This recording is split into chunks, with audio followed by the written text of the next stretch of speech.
Magandang gabi mga kaloto and welcome to LRT PH channel para alamin ang mga loto result ngayong araw ng Miyerkules, December 25, 2024 para sa 9pm draw ng mga PCSO games na 2D Lotto, 3D Lotto, 4D Lotto, Mega Lotto 645 and Grand Lotto 655.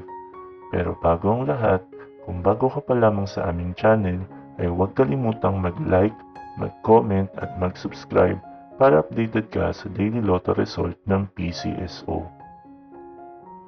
Para sa Grand Lotto 655, we have no winner para sa jackpot prize na 202,500,000 pesos.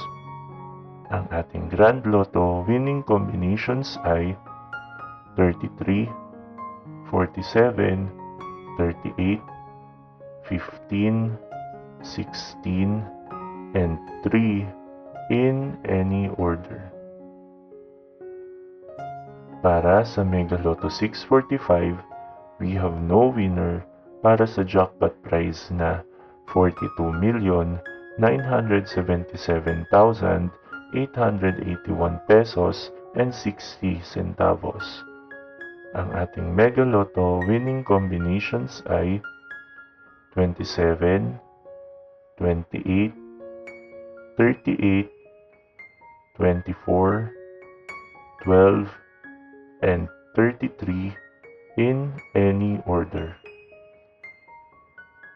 Para naman sa 4-digit Lotto, ang ating winning combinations ay 3, 5, 7, and 7 in exact order.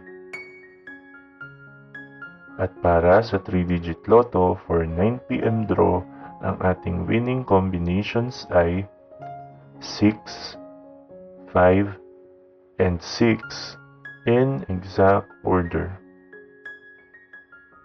At para sa 2-digit Lotto for 9pm draw, ang ating winning combinations ay 6 and 12 in exact order.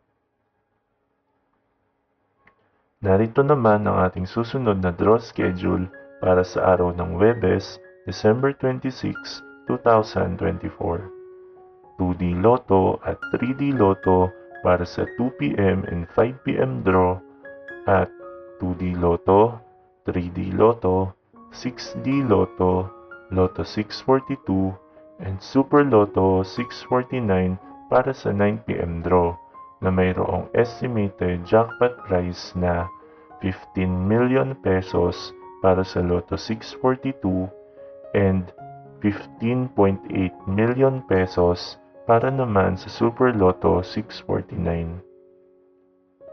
Congratulations to all the winners at marami pong salamat sa inyong panonood at patuloy na pagsuporta.